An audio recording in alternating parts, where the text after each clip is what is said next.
Shabbat Shalom, Bapak Ibu, Saudara-saudari yang dikasihi di dalam Tuhan.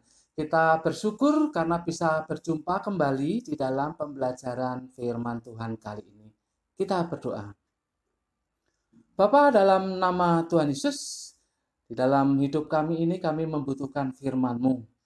Dan sebentar kami akan belajar firman-Mu untuk memahaminya, sehingga kami bisa hidup berdasarkan firman-Mu ya Bapak.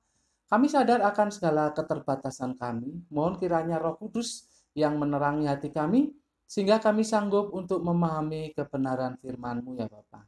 Dalam nama Tuhan Yesus kami berdoa. Amin.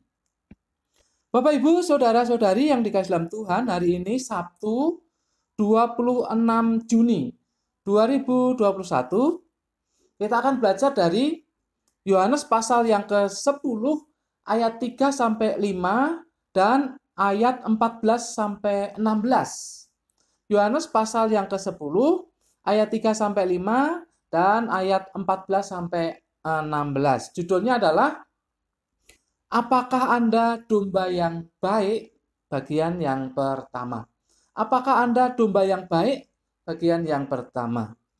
Bapak Ibu Saudara-saudari yang dikasihi dalam Tuhan, biasanya kalau kita belajar Yohanes pasal 10 ini, fokus kita biasanya kepada Tuhan Yesus yang adalah gembala yang baik. Tapi kali ini kita akan fokus kepada kita sebagai domba yang baik. Paling tidak saya menemukan dua hal yang bisa kita bahas di sini yang menunjukkan domba yang baik. Yang pertama, domba yang baik mengenal gembalanya dan mengenal suara gembalanya. Domba yang baik mengenal gembalanya dan mengenal suara gembalanya. Kita baca ayat 4 dan 14. Demikian. Jika semua dombanya telah dibawanya keluar, ia berjalan di depan mereka dan domba-domba itu mengikuti dia. Karena mereka mengenal suaranya. Ayat yang ke-14. Akulah gembala yang baik dan aku mengenal domba-dombaku dan domba-dombaku mengenal aku. Bapak Ibu Saudara-saudari yang dikasihi dalam Tuhan, menarik untuk memperhatikan kata mengenal. Di sini kan ada dua kali dipakai kata mengenal ya, di ayat yang keempat dan 14. Menarik. Kata mengenal yang dihubungkan dengan suara gembalanya, itu dipakai kata oidasin. Oidasin. Itu kalau di parsing itu perfect aktif indikatif, orang ketiga jamak dari oida. Itu artinya kalau diartikan itu sungguh-sungguh mengetahui. Sungguh-sungguh mengetahui, tetapi itu mengetahui secara intelek. Jadi dihubungkan dengan intelek. Atau ya dari mata kemudian kan terpikirkan. Jadi intelek lah ya paling tepatnya. Mengetahui secara intelek, secara pikiran. Jadi mengetahui, sungguh-sungguh mengetahui suara gembalanya itu secara intelek. Tetapi di ayat yang ke-14 ini berbeda. Kata mengenal dihubungkan dengan langsung mengenal gembalanya. Bukan mengenal suara gembalanya, tapi mengenal langsung gembalanya. Itu dipakai kata ginosko. Nah, kata ginosko ini mengenal karena pengalaman. Karena pengalaman. Misalkan suami istri itu ya, itu saling mengenal karena pengalaman. Hubungan sudah lama, jadi saling mengenal karena pengalaman. Beda dengan misalkan saya mengenal Pak Presiden. Nah, itu mengetahui itu oida ya. Tidak mengenal. Kalau mengenal itu akrab, sudah berpengalaman ya, sudah punya pengalaman dengan yang dia kenal. Nah, ini demikian domba itu mengenal gembalanya. Mengenal dalam arti punya pengalaman hidup bersama gembalanya. Bapak Ibu, kita melihat konteksnya. Kalau kita lihat ayat 3, di sana dijelaskan ada tuntunan dari gembala. Kemudian kita lihat ayat 4, itu ada keteladanan dari gembala. Ayat yang ke-7 ada penjagaan dari gembala. Ayat yang ke-9 ada pemeliharaan dari gembala. Disebut di situ padang rumput. Ayat yang ke-10 ada kehidupan dari gembala. Kemudian ayat yang ke-11 ada pengorbanan dari gembala. Nah, ini menurut konteks, si domba ini mengenal gembalanya karena pengalaman-pengalaman ini. Jadi ada keteladanan dari gembala, dia ngikuti, ada tuntunan dia ikuti, ada pemeliharaan dia terima. Jadi ada penjagaan juga dia terima. Jadi ada pengalaman antara domba dengan gembalanya. Itu yang membuat si domba ini mengenal. Jadi kalau ditanya misalkan gembalamu seperti apa, ya ini domba ini tahu. Yaitu gembala yang menuntun, gembala yang memelihara, gembala yang menjaga, gembala yang memberikan kehidupan, gembala yang mau berkorban. Nah, itu tahu itu domba karena mengalami gitu ya. Mengalami. Itu yang namanya mengenal. Jadi menarik di sini. Domba-domba mengalami hal-hal itu.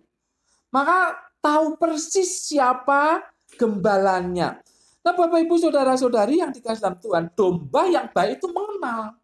Mengenal seperti itu. Jadi ada hubungan yang akrab. Jadi pengenalan itu secara pengalaman. Bukan hanya secara intelek pengetahuan, tapi juga pengalaman.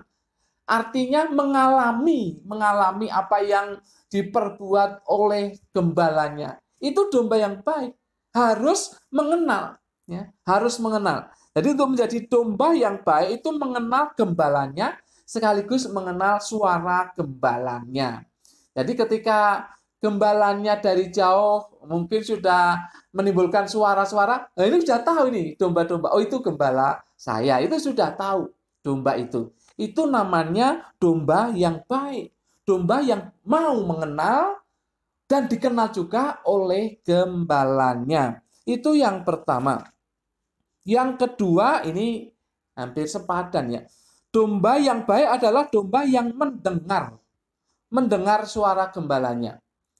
Bapak Ibu kita baca ayat yang ketiga dan 16. Ayat 3. Untuk dia penjaga membuka pintu dan domba-domba mendengarkan suaranya dan ia memanggil domba-domba masing-masing menurut namanya dan menuntunnya keluar. Ayat yang ke-16.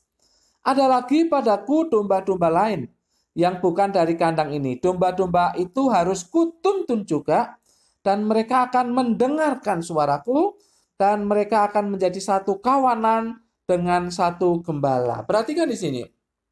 Ini juga menarik untuk mendengar kata mendengar ini ya. Untuk melihat kata mendengar. Ayat yang ketiga, kata mendengar di sini. Ini perhatikan ya. Ayat yang ketiga, kata mendengar di sini dipakai kata akowei. Itu tunggal. Itu tunggal. Jadi ayat yang ketiga ini tunggal bentuknya.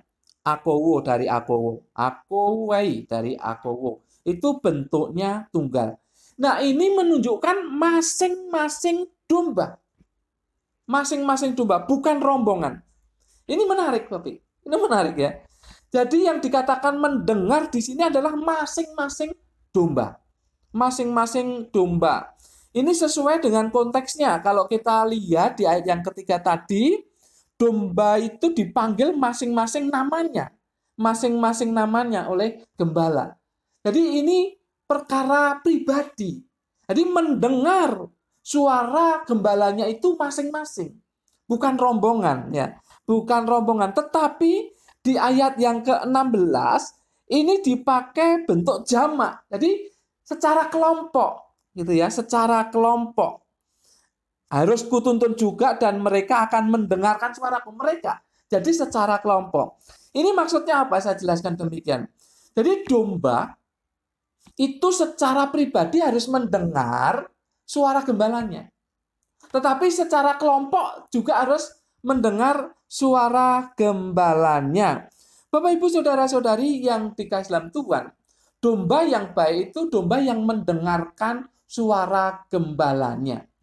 Jadi tidak ikut-ikutan mendengar gitu ya. Misalkan dia tidak benar kemudian dicap oleh temannya gitu ya. Itu supaya mendengar. Tidak begitu. Tapi dia secara pribadi memang punya pengalaman mendengar gembalanya. Jadi secara pribadi ini masing-masing mendengar suara gembalanya. Makanya disebutkan di sini domba itu disebut satu-satu namanya. Satu-satu namanya ya. Ini kalau pengalaman di luar negeri di Eropa ini ya ada. Saya pernah melihat YouTube-nya. Tetapi kalau di Indonesia kan kita tidak bisa membayangkan ini. Masing-masing domba diberi nama. Masing-masing domba diberi nama. Dan memang ada pengalaman itu. Jadi kalau disebut si A gitu ya ngerti gitu. Karena sudah mengerti, mengenal betul gembalanya. Bapak Ibu saudara-saudari yang dikasihi dalam Tuhan, apa yang bisa kita lihat dan coba terapkan di dalam kehidupan kita? Kalau kita mengakui sebagai domba yang baik, kalau kita mengakui sebagai domba yang baik, sudah seharusnya kita mengenal Tuhan Yesus dengan sungguh.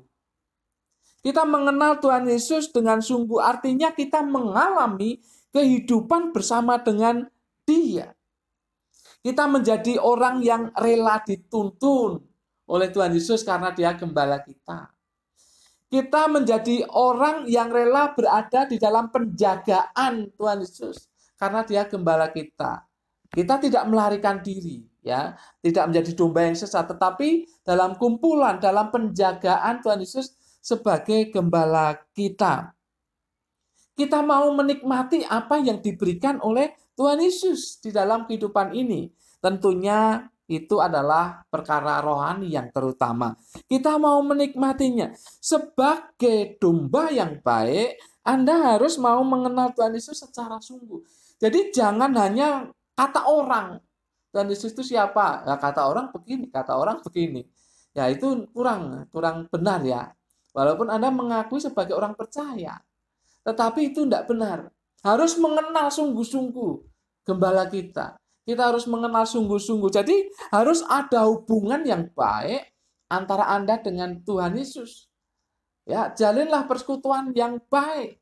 Ya, dalam pembacaan firman-Nya, dalam persekutuan, dalam doa-doa, ya dalam kegiatan-kegiatan kerohanian itu membangun hubungan antara Anda dengan Tuhan Yesus.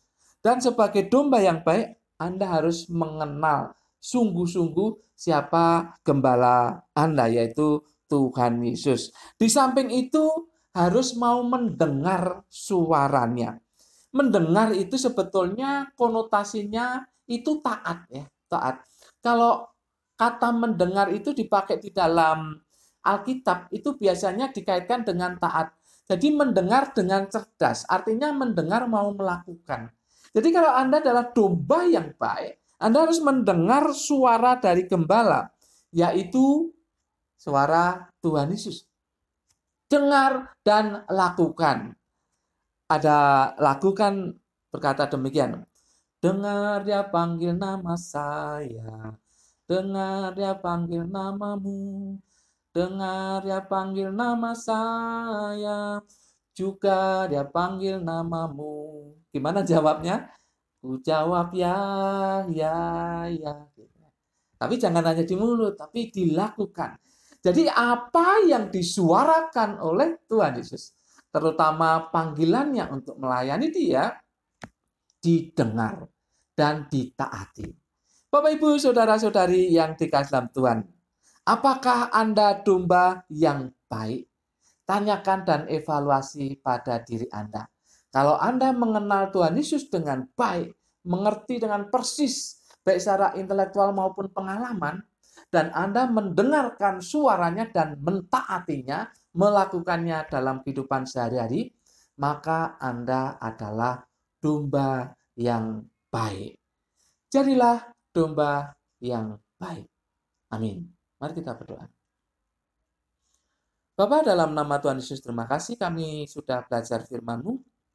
Dan biarlah kami menjadi orang yang mengenal gembala kami, yaitu Tuhan Yesus. Dan mendengar suaranya dan taat. Kami berdoa dan mohon kiranya Roh Kudus menolong kami untuk menerapkan firman ini. Terima kasih Bapak. Dalam nama Tuhan Yesus, gembala kami yang baik, kami berdoa. Semua yang percaya katakan, amin. Tuhan memberkati Bapak, Ibu, Saudara-saudari. senantiasa